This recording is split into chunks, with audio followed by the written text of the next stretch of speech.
Well, I decided I wasn't too happy with the way I'd done the grass, so I've changed that. It was just a little bit too long.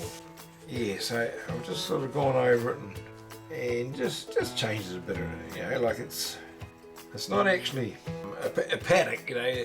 But like over here on the side, over this side, there's some cows and that over there, so it's pretty well maintained. So I thought because it was just too long where I had it, and it's not like definitely not lawn, you know, lawn grass, but it's not like a paddock either. So anyway, I just made a few little changes. I just want to put a bit of an edge around here.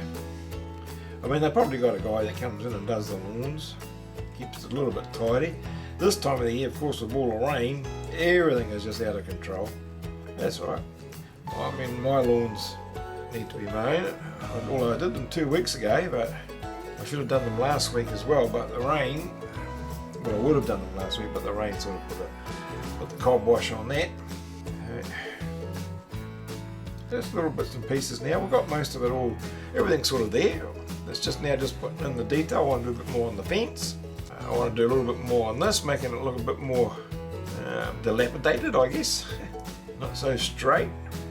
Yeah, there's little bits missing, little bits either broken off or just, they wouldn't have rotted away. They do, everything does get, you know, worn. It's such a harsh climate. I really admire the guys, or the settlers, when they first came. I mean, how did they ever get through the summers? It just amazes me without air conditioning. I mean, I've never had air conditioning coming from New Zealand, even though it gets really hot, but it's not like the heat that you get here, that's for sure. I mean, it's hot all the time. I mean, I go for my walks in the mornings, and I go at 5:30 now. I get up, most mornings I'm up at 4 o'clock in my studio here, and you know, 5:30 I'm off on my morning walk. I do about 4.5 k's. Give me a chance to think about my day, what I've got on the agenda. Yeah, so I try to go about 5:30. Sometimes I get a bit carried away with what I'm doing, and I forget the time. And I go, oh no, because come 6 o'clock, the sun is so intense, and when you got white, half Irish skin like mine, which is the Northern Hemisphere type skin, well, it doesn't go too good in this climate. I've had that many BCCs, basal cell carcinomas is what they're called, which is a type of skin cancer.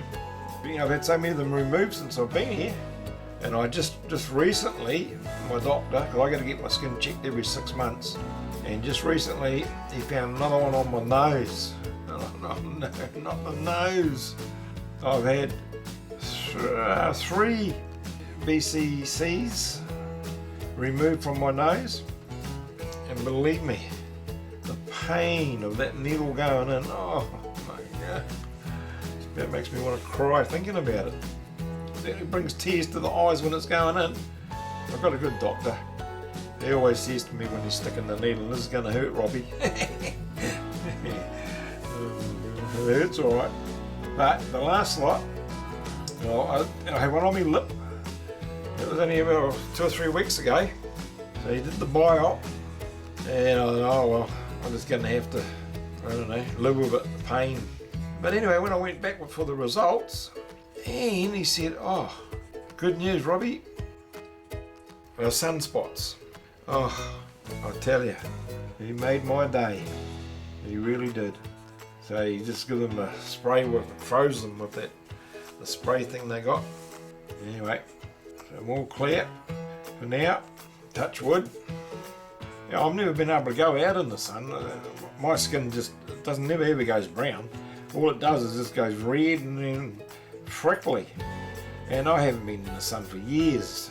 I mean, as a kid, you know, we used to go in the sun where we thought that didn't have any sunscreen or anything like that. In those days it was all coconut oil.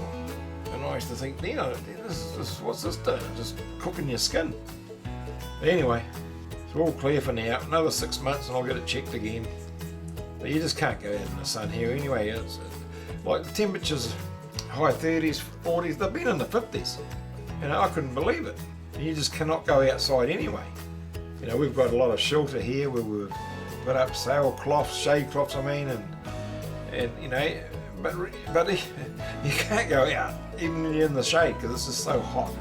When we moved into this place, we got solar panels put on the roof, and that's a huge help as far as saving the power goes. You know, we can have the air conditioning running. I mean, Anna's got her own studio, so she's got air conditioning in there. I hooked all that up for her. I've got air conditioning here in my studio, and we've got air conditioning inside, so we wouldn't be able to do that, we wouldn't be able to afford it if we didn't have the solar panels. Well, I think once again, it's getting to that time where I stop talking, depending on what part of the world you're in.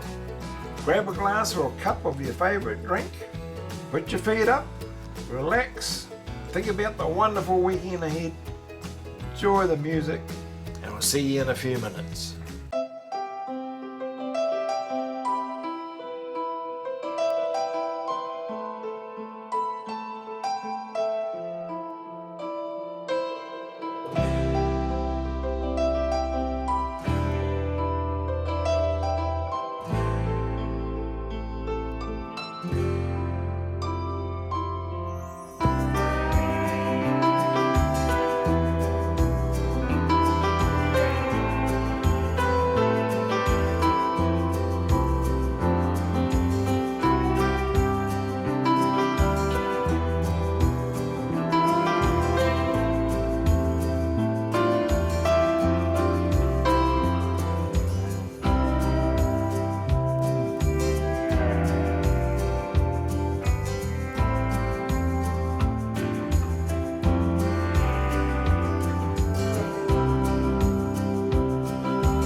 hope you enjoyed that just as much as I enjoyed sharing it with you. That's the last one in the series, in the name of progress. And next week I'm going to be starting on a new vlog, and it's actually going to be a commission. Dave and Kathy Hyde have commissioned me to draw the first mill in West Virginia. And it's a beautiful old mill, and I remember when I watched the episode and I made a comment that, wow, that would make a beautiful drawing. And they obviously agreed because they've asked me to draw it. And plus I'm going to be putting an insert into the drawing of Dave and Kathy. So I'm really looking forward to that. And I'll leave a link in the description below to that episode. Now, if this is your first time here and you'd like to see more of my vlog series, then this is the video for you to watch next. Oh, and now would be a good time to hit that like button and leave a comment. Share it with your friends, because if you like it, they're going to like it too. And if you haven't yet subscribed and would like to, hit that subscribe button, ring that bell, and that way you'll get notified every time a new video comes out. Well, that's about it for this week. Thanks for watching. Have a wonderful weekend, my friends, and stay safe out there.